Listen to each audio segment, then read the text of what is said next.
The text arrived at 3:47 in the afternoon while I was unbuckling my daughter's car seat outside her daycare. She was telling me about a painting she had made. "Blue horses," she said. "I want to show Daddy." I looked at my phone and I read the message and I read it again. Christopher said he was in Barcelona. He said he was not coming back. He said Claire was with him. He said the savings account had been closed and that he was sorry and that I would be fine because I was always fine. My daughter was still talking about the blue horses. I said, "That sounds beautiful, baby." Part 1. I want to tell you about the 24 hours before the text. Not because they were dramatic. Because they were completely ordinary, and that ordinariness is the part that stays with me when I think about all of it now. I had made coffee that morning.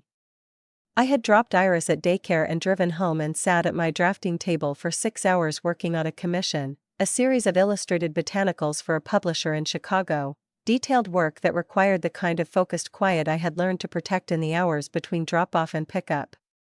Christopher had been working from home less that month, which I had noticed but attributed to a demanding project cycle at his firm. He kissed me on the forehead before he left that morning. He said he would try to be home for dinner. He was in the air by noon. My name is Elena.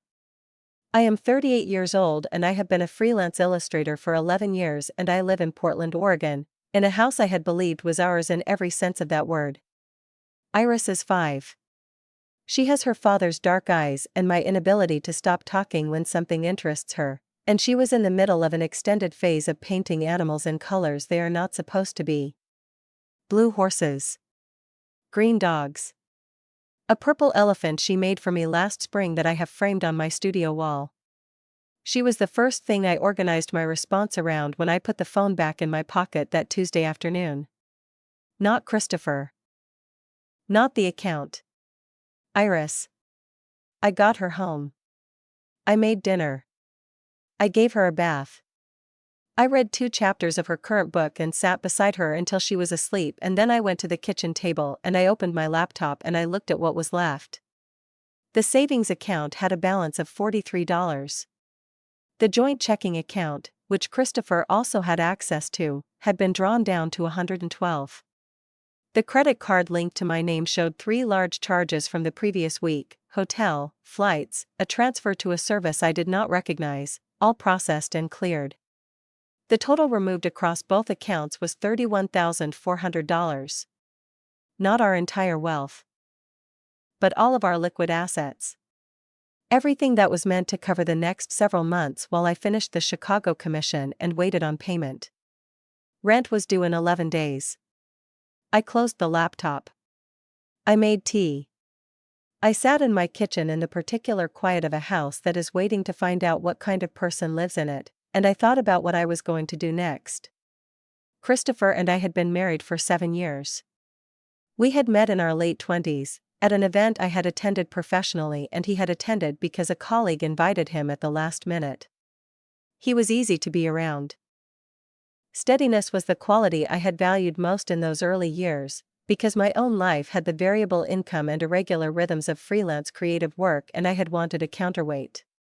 He was that. Or appeared to be. I had not examined the appearance too closely, which I now understood was its own kind of error.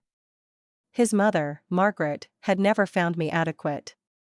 She had communicated this not through unkindness exactly but through a sustained, practiced form of faint regard. I was the illustrator, said always with a small pause before it, the way people pause before a word they've chosen because the accurate word would be impolite. My work was described as sweet. My income as variable, which was true and which she treated as a character assessment rather than a description of an industry. When Iris was born, Margaret arrived at the hospital with a gift for Christopher and a card for me. The gift was a framed photograph of Christopher as a child. The card said congratulations. I had told myself Margaret was simply old-fashioned. That the tension was normal. That it would soften over time as she saw how our family worked. It had not softened. I understood now that it had simply been redirected into channels I had not known to watch. I pulled up my email. I opened every thread connected to our joint finances for the previous 4 months and I began to read carefully. Not reactively. With the specific attention of someone who is building a record and knows that what she finds will matter more than how she feels about finding it.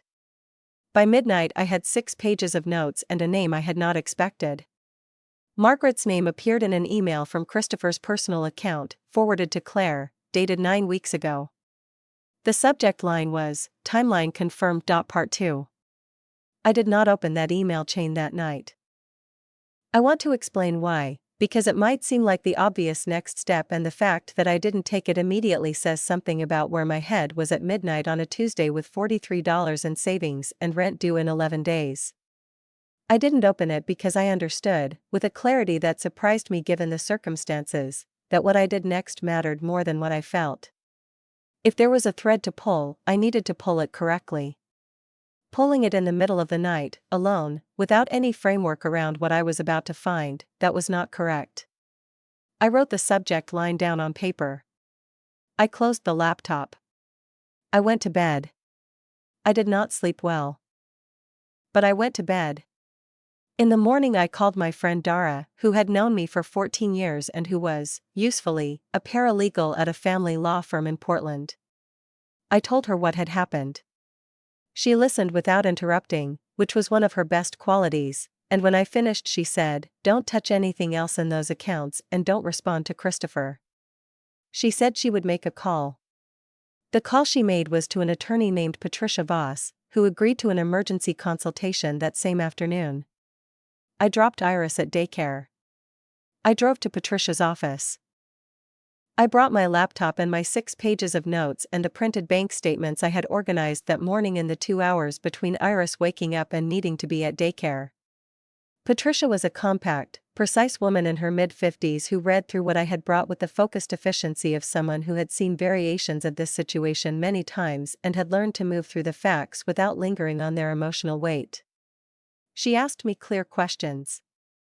I gave her clear answers. At the end of the consultation she said I had done well by not responding to Christopher and not moving any money and coming in quickly. She said the timeline email was significant and that I should not open it without her present. We opened it together the following morning. The chain was 43 messages long. It began 9 weeks before the Tuesday afternoon text. It involved Christopher, Claire, and in 7 of the messages, Margaret. The content, read in sequence, was a logistics document. Not a love story. Not a crisis. A project plan. Flights researched and compared. Lease agreements for an apartment in Barcelona that Claire had been managing through an agency. A timeline of account liquidations that listed dates, amounts, and the order in which each asset would be moved to minimize detection. A section, in Margaret's handwriting photographed and attached to one message, that outlined what she described as the custody approach. I stopped at that phrase and read it 3 times. The custody approach. Margaret had written, in her precise and familiar hand, that once Christopher was established abroad, a filing could be initiated in a jurisdiction favorable to the father, using documented evidence of the mother's financial instability and professional inconsistency to support a primary custody arrangement. She had listed, as supporting evidence, my irregular income history, a period 2 years earlier when I had been dealing with a health issue that had affected my work output for 3 months, and 2 occasions when Iris had been picked up from daycare late due to scheduling conflicts with my work. She had been collecting these things. Compiling them. Building a file. I sat in Patricia's office and I looked at those words and I understood something that I had been slowly approaching for years without allowing myself to arrive at it fully. Margaret had never been simply old-fashioned. She had never been simply difficult. She had been engaged, from very early in my marriage, in a patient and deliberate effort to establish a version of me that could be used when needed. The instability. The variability. The sweet illustrator with the inconsistent income who was, when examined in the right light by the right authority, not quite sufficient. It was not a new effort. It was an old one, finally activated. And Christopher, the steadiness I had valued, the counterweight I had wanted, had not been a participant who was eventually persuaded. The timeline confirmed he had been planning this for at least 9 weeks. The organizational precision of those 43 emails was not the work of a man in crisis. It was the work of a man who had been moving toward a door for a long time and had finally decided which Tuesday to walk through it. I looked at Patricia. She looked at me. She said, "Are you ready to work?" I said yes. Part 3. The work looked like this. Patricia filed an emergency motion for sole temporary custody of Iris within 48 hours of our second meeting. The motion cited the unilateral abandonment of the marital home, the liquidation of joint assets without consent, and the documented custody conspiracy outlined in the email chain, which we had printed, indexed, and attached as exhibits. Family court in Oregon moves at its own pace, but emergency motions involving a child and documented evidence of a planned jurisdictional maneuver move faster than standard filings. We had a hearing date within 2 weeks. In the meantime, I kept Iris's life as uninterrupted as I could manage. Daycare at the same time every morning. The same dinners. The same 2 chapters at bedtime. The blue horses still on the wall of the studio. I did not tell her that her father was not coming back. I did not tell her anything that would require her to carry information she had no framework to hold. I told her Daddy was traveling for work and that I would explain more when I knew more, which was both true and the kindest version of the truth available to me at that moment. I also, quietly and without announcement, began dealing with the financial situation. The Chicago Commission was due in 3 weeks. I called the publisher and explained that I had a family emergency and asked whether an advance against the final payment was possible. The editor I worked with was a practical woman who had been in publishing for 20 years and who said yes without making me explain further. The advance covered rent with enough left over to stabilize the next 6 weeks. I applied for a small business emergency line of credit that I had been eligible for but had never used. It was approved in 4 days. I was not fine in any simple sense of that word. But I was functional. There is a difference, and the difference matters when you have a 5-year-old who needs her dinner made and her hair brushed and someone to sit beside her while she falls asleep. Christopher contacted me for the first time 11 days after the text. Not by phone. By email, through what appeared to be a new address, CC'd to an attorney with a Barcelona header whose name I did not recognize. The email said he was open to an amicable arrangement regarding Iris and that he hoped we could avoid unnecessary conflict. It used the word amicable twice and reasonable once. It did not mention the $31,000. It did not mention Margaret. It did not mention Claire. It was written in the tone of a man who had done something he considered understandable and was now prepared to be gracious about the next steps. I forwarded it to Patricia without responding. She said it was useful and that I should continue not responding directly. Margaret called me on a Thursday morning. I saw her name and I let it ring through and I listened to the voicemail she left. She said she was concerned about Iris. She said she hoped I was managing. She said she understood this was a difficult time and that she wanted me to know that the family had Iris's best interests at heart. She said the word family with a weight that was meant to communicate something about its boundaries and who fell inside them. I saved the voicemail. I added it to the file. Here's what I want to tell you about that Thursday morning. I was standing in my kitchen when Margaret's call came in. I was making Iris's lunch. Cutting an apple into the specific thin slices she preferred. The morning light was coming through the east window the way it did in October, low and pale and without much warmth, and the kitchen was quiet except for the radio on low. I listened to the voicemail and I stood there with the apple and the knife and the thin October light and I felt something that was not anger and not grief and not the specific exhaustion of someone who has been absorbing a pattern for years without naming it.